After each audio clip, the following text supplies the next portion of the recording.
Hello everyone, this question appears in Class 6 NCERT chapter of Practical Geometry. This is third question of its exercise 14.5. Draw the perpendicular bisector of xy whose length is 10.3 cm. So firstly हम एक draw करेंगे line segment of length 10.3 centimetre mark कर देंगे x y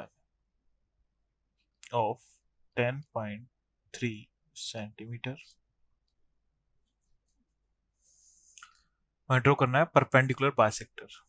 सो हम compass का point x पर fix करेंगे, then compass को ओपन करेंगे more than half of xy, then one arc upper side and one arc in downward direction of xy, then compass के pointer को y पे set करेंगे, देन एक आर्क यहाँ कट करेंगे, देन एक आर्क यहाँ कट करेंगे।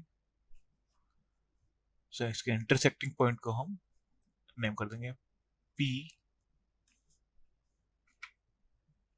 मार्क कर देंगे पॉइंट A एंड B, इन्हें हम ज्वाइन कर देंगे।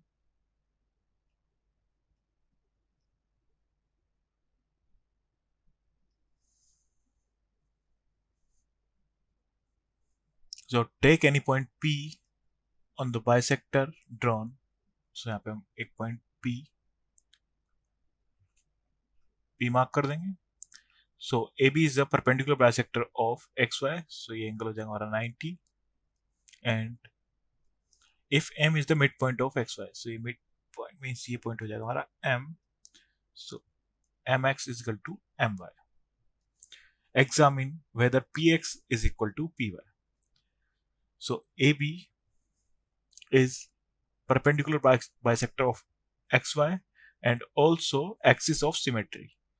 So AB पर हमारा कोई भी पॉइंट होगा उससे point X and Y equal distance पे होंगे, इसे हम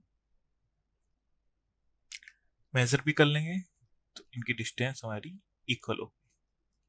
सो हो जाएगा यस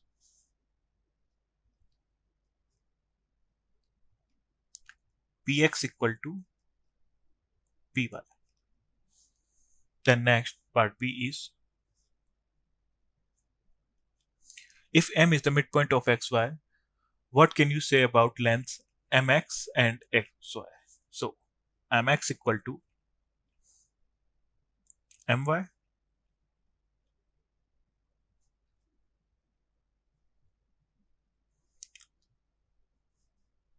so हो जाएगा हमारे पास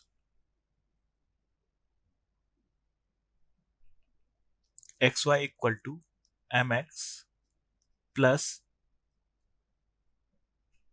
MY. So XY is equal to MX and MY is also equal to MX.